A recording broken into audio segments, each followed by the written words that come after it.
Mental ability टेस्टचा section आहे, याच्यावर बरेचसे वेळेस क्वेश्चन आलेले आहेत. तुमची एक्झाम खूप जवळ आली, 2 दिवस एक्झामला बाकी आहे. 13 तारखेला एक्झाम आहे. जास्तीत जास्त मेंटल ॲबिलिटी टेस्टचे आणि अंकगणिताचे क्वेश्चन सोडवा, कारण या 2च सेक्शनवर जास्त क्वेश्चन येतात. आता आरशातील प्रतिमा कशी ओळखायची?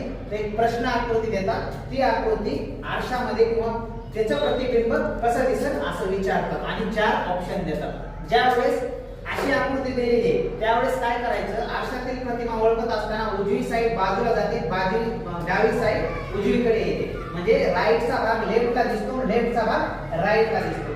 बाकी वरची आणि खालची बाजू सेम असते, त्याच्यामध्ये बदल होत नाही. मग आकृती दिली, आकृती बघायचं. प्रश्न आकृतीमध्ये एक ॲरो खाली दाखवलाय, दुसरा ॲरो वर दाखवलाय. इथे एक लाईन ड्रॉ केली आणि इथे एक छोटासा सर्कल मारलाय. ऑप्शन ए मध्ये बघायचं, ॲरो वर मारलाय, याचा अपोजिट गेला, पण याचा अपोजिट खाली येतंय, तर इथं आलेला नाही, म्हणून त्याच्यामुळे डोळे झाकून हे ऑप्शन नाहीये. बी कडे गेलं, याचा अपोजिट ॲरो, याचा खाली अपोजिट ॲरो आहे, याचा ॲरो खाली आहे, याचा अपोजिट ॲरो कुठे जाईल रे?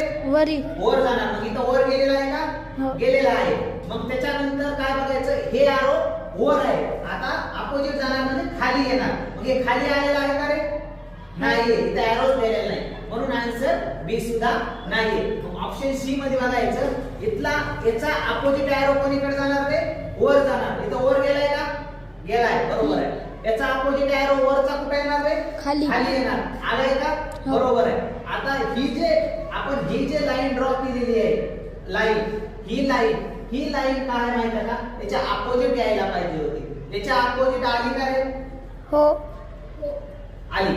आता इथला जे सर्कल आहे, इथला सर्कल, हा सर्कल याच्या अपोजिट यायला पाहिजे. राईटचा सर्कल कुठे झाला पाहिजे? लेफ्टला. इथं गेलाय का रे? हो गेला. आन्सर काय असेल? सी.